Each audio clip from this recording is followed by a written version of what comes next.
Hi hello friends, welcome to my frocks. ഇന്ന് my ഫ്രോക്സിൽ ഞാൻ ഒരു പഴംപൊരി ഉണ്ടാക്കുന്നതാണ് കാണിക്കുന്നത്.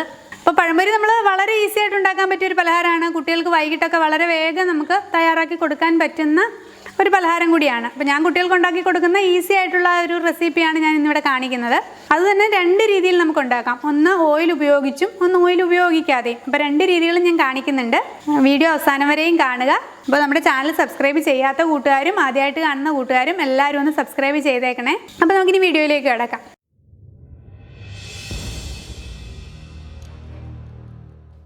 അപ്പം നമുക്ക് ആദ്യം ഇതിൻ്റെ ബാറ്റർ തയ്യാറാക്കാം. ഞാൻ 4 പഴമാണ് എടുത്തിരിക്കുന്നത്. 4 മീഡിയം സൈസിലുള്ള ഏത്തപ്പഴമാണ് എടുത്തിരിക്കുന്നത്. അപ്പോൾ 2 എണ്ണം നമുക്ക് എണ്ണയിലിട്ട് ഫ്രൈ ചെയ്യുന്നതും 2 എണ്ണം എണ്ണയിലിടാതെ ഫ്രൈ ചെയ്യുന്നതുമാണ് കാണിക്കുന്നത്. അപ്പോൾ അതിന് വേണ്ടിയിട്ട് ഞാനിവിടെ 1 കപ്പ് മൈദയാണ് എടുത്തിരിക്കുന്നത്. ഇത് 200 ഗ്രാം മൈദ വരും കേട്ടോ.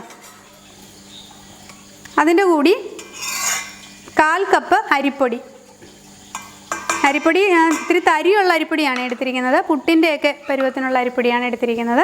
ഇതിനകത്തേക്ക് 1 പിഞ്ച് മഞ്ഞൾപ്പൊടി. ഞാനിവിടെ ഫുഡ് കളർ ഉപയോഗിക്കുന്നില്ല, അതിന് പകരം മഞ്ഞൾപ്പൊടിയാണ് യൂസ് ചെയ്യുന്നത്. പിന്നെ ഒരു ലേശം ഉപ്പ്, പിന്നെ ഒരു 1/4 ടീസ്പൂൺ ബേക്കിംഗ് പൗഡർ.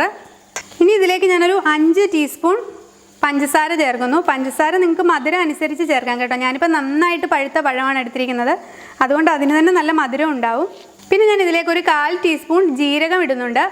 ഇത് ഓപ്ഷണലാണ്, വേണമെങ്കിൽ മാത്രം ഇട്ടാൽ മതി കേട്ടോ. എനിക്കിപ്പം ഇതിടുന്നത് ഇഷ്ടമാണ്, അതുകൊണ്ടാണ് ഞാനിതിടുന്നത്. അപ്പോൾ ജീരകമോ എള്ള് ഇഷ്ടമുള്ളവർക്ക് എള്ളോ ഒക്കെ ഉപയോഗിക്കാം. നമുക്കിതെല്ലാം കൂടി ഒന്ന് മിക്സ് ചെയ്തിട്ട് കുറച്ച് വെള്ളം ചേർത്തതിനെ. അപ്പോൾ വെള്ളത്തിൻ്റെ ഒരു കണക്ക് ഞാനിവിടെ പറയുന്നില്ല, കാരണം വെള്ളം നമുക്ക് ആദ്യം കുറേശ്ശെ വെള്ളം ചേർത്ത് കൊടുക്കുക. ഒത്തിരി വെള്ളം ആകാൻ പാടില്ല. ഈ ബാറ്റർ നല്ല കട്ടിയുള്ള ഇഡ്ഡലി മാവിനേക്കാളിലും തിക്കായിട്ടുള്ള ബാറ്റർ തന്നെ വേണം. അപ്പം കുറച്ച് വെള്ളം ചേർത്ത് തന്നെ നമുക്കിത് ഇളക്കി കൊടുക്കാം. അപ്പം ഞാനിത് ഇവിടെ ബാറ്റർ റെഡിയാക്കിയിട്ടുണ്ട്. നമുക്ക് ഈ സ്പൂൺ കൊണ്ട് തന്നെ, ഈ തവി കൊണ്ട് തന്നെ നമുക്കിത് നന്നായിട്ട് ചെയ്തെടുക്കാൻ പറ്റും കേട്ടോ. കൈ കൊണ്ട് ഇളക്കണം എന്നില്ല, അല്ലാതെ നമുക്ക് എടുക്കാൻ പറ്റും. ഈ ഒരു കൺസിസ്റ്റൻസിയിലാണ് ഇതെടുക്കേണ്ടത്. നമ്മൾ ഇഡ്ഡലി മാവിനെക്കാട്ടിലും കുറച്ചും കൂടി കട്ടിയാവണം. എന്നിട്ട് ഇത് നമുക്കൊരു അരമണിക്കൂർ ഒന്ന് അടച്ചു വെക്കാം. അപ്പോൾ ഇതിൽ ഞാൻ ഏകദേശം ഒരു 100 ml അടുപ്പിച്ച് വെള്ളം ഒഴിച്ചിട്ടുണ്ട് കേട്ടോ. 100 ml തികച്ചൊഴിച്ചില്ല, 100 ml കപ്പാണ്. ഇത്രയും വെള്ളം ബാക്കി വന്നിട്ടുണ്ട്. അപ്പോൾ നിങ്ങൾ അതനുസരിച്ചിട്ട് എടുക്കുക, അല്ലാതെ വെള്ളത്തിന് നമുക്ക് കൃത്യമായ ഒരു കണക്ക് പറയാൻ പറ്റില്ല. അതുകൊണ്ടാണ് ഞാനിവിടെ 4 പഴം എടുത്തിട്ടുണ്ട്. അപ്പം 2 പഴം നമുക്ക് എണ്ണയിലിട്ട് ഫ്രൈ ചെയ്യാനാണ്. അപ്പോൾ അത് ഞാനൊന്ന് കട്ട് ചെയ്യാം. ഞാനിവിടെ കൃത്യം 2ആയിട്ട് മുറിക്കുന്നു. സാധാരണ നമ്മൾ കടയിലുണ്ടാക്കുമ്പോൾ ഇതുപോലെ നീളത്തിലാണ് എടുക്കുന്നത്.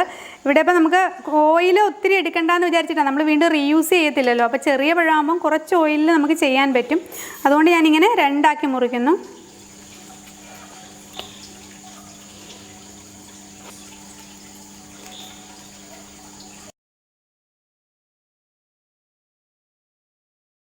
ഇനി അടുത്ത 2 പഴം നമ്മൾ എണ്ണയില്ലാതെയാണ് ചെയ്യുന്നത്. ഞാൻ അതിനെ അത് നമുക്ക് വേണമെങ്കിൽ ഇതുപോലെ തന്നെ ഫുൾ നീളത്തിൽ തന്നെ എടുക്കാം. ഞാനതിനെ ചെറുതാക്കി എടുക്കുകയാണ്, 3 പീസാക്കി മുറിക്കുകയാണ്. കാരണം അത് ഇത്തിരി തിന്നായിട്ടിരുന്നാൽ മാത്രമേ ടേസ്റ്റ് ഉണ്ടാവുള്ളൂ. എണ്ണയിൽ ഇടുന്നില്ലല്ലോ, അതുകൊണ്ട്. അതുപോലെ തന്നെ ഇത് ഓരോന്നും ഇതുപോലെ ചെറിയ 3 പീസാക്കുന്നു. 3ആക്കിയോ 2ആക്കിയോ മുറിച്ചാലും മതി കേട്ടോ. അപ്പോൾ നമ്മളിത് 2 രീതിയിൽ കട്ട് ചെയ്ത് വെച്ചിട്ടുണ്ട്. അപ്പം നമ്മുടെ ബാറ്റർ റെഡി ആയിട്ടുണ്ട്. ഏകദേശം അരമണിക്കൂറായി. അപ്പോൾ നമുക്കിതിനി എങ്ങനെയാണ് ഉണ്ടാക്കുന്നതെന്ന് നോക്കാം. നമ്മളിവിടെ ചീനച്ചട്ടി ഇതേ ഗ്യാസിൽ വെച്ചിട്ട് എണ്ണ ഒഴിച്ചിട്ടുണ്ട്. അപ്പോൾ എണ്ണ ചെറുതായിട്ട് ചൂടായി വരുന്നുണ്ട്, ഭയങ്കരമായിട്ട് ചൂടാവരുത്. ചെറിയ ചൂടിൽ നമുക്ക് ഇതുപോലെ ഈ പഴം എടുത്തിട്ട് ഈ ബാറ്ററിൽ ഇങ്ങനെ മുക്കി നമുക്ക് എണ്ണയിലേക്ക് ഇട്ടെടുക്കാം. ഇതുപോലെ ഓരോന്നോരോന്നായി ഇട്ടെടുക്കാം. ഇനിയും ആ ഇട്ടിരിക്കുന്ന സൈഡ് മൂത്ത് കഴിയുമ്പോൾ നമുക്കിത് തിരിച്ചിട്ട് മൂപ്പിച്ചെടുക്കാം. 2 സൈഡും തിരിച്ചിട്ട് മൂപ്പിച്ചെടുക്കണം കേട്ടോ. അതുപോലെ മൂപ്പിച്ചെടുക്കുക. പിന്നെ 2 സൈഡും നമ്മൾ തിരിച്ച് മറിച്ചിട്ട് മൂപ്പിച്ചിട്ടുണ്ട്. ഇനി ഇങ്ങനെ ഒന്നെടുത്തിട്ട് നമുക്ക് പാത്രത്തിലേക്ക് മാറ്റാം. ഇനി ബാക്കി പഴംപൊരിയും കൂടി നമുക്ക് ഇതേപോലെ തന്നെ എടുക്കാം. ഇനി നമുക്കിത് 2ാമത്തെ രീതി നോക്കാം. ആദ്യത്തെ നമ്മൾ ഫ്രൈ ചെയ്ത് മാറ്റി കഴിഞ്ഞു. ഇത് ഒരു പാനാണ്, നോൺ സ്റ്റിക്ക് പാനാണ് ഞാനിവിടെ വെച്ചിരിക്കുന്നത്. അപ്പോൾ ഇതിൽ ഞാനൊരല്പം എണ്ണ തൂത്തിട്ടുണ്ട്. നമ്മൾ ദോശയൊക്കെ ഉണ്ടാക്കുമ്പം കല്ലിലൊരല്പം എണ്ണ തൂക്കത്തില്ല എന്ന് പറഞ്ഞതുപോലെ ഒരല്പം എണ്ണ തൂത്തിട്ടുണ്ട്. തൂത്തില്ലെങ്കിലും കുഴപ്പമില്ല, കാര്യം ഇത് നോൺ സ്റ്റിക്ക് ആയതുകൊണ്ട് ഒട്ടും ഒട്ടിപ്പിടിക്കില്ല.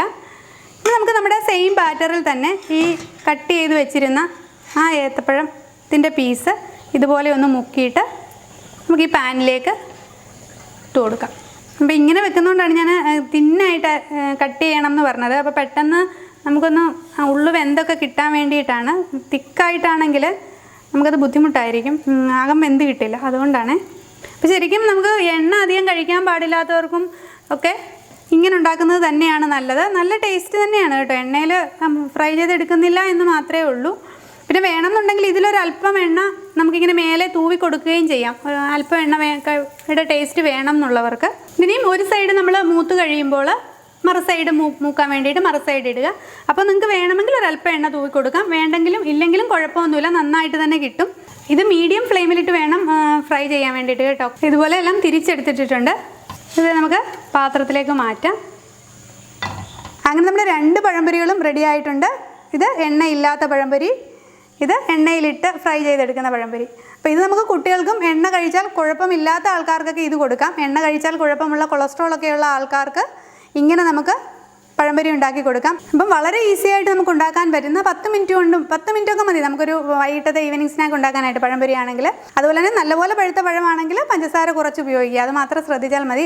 നല്ലപോലെ പഴുത്ത പഴമാണ് ശരിക്കും പഴംപൊരി ഉണ്ടാക്കാനായിട്ട് നല്ലത്. ഞാൻ എപ്പോഴും നന്നായി പഴുത്ത പഴങ്ങളാണ് എടുക്കാറുള്ളത്. അപ്പോൾ എല്ലാവരും ഇതൊന്ന് ട്രൈ ചെയ്ത് നോക്കുക.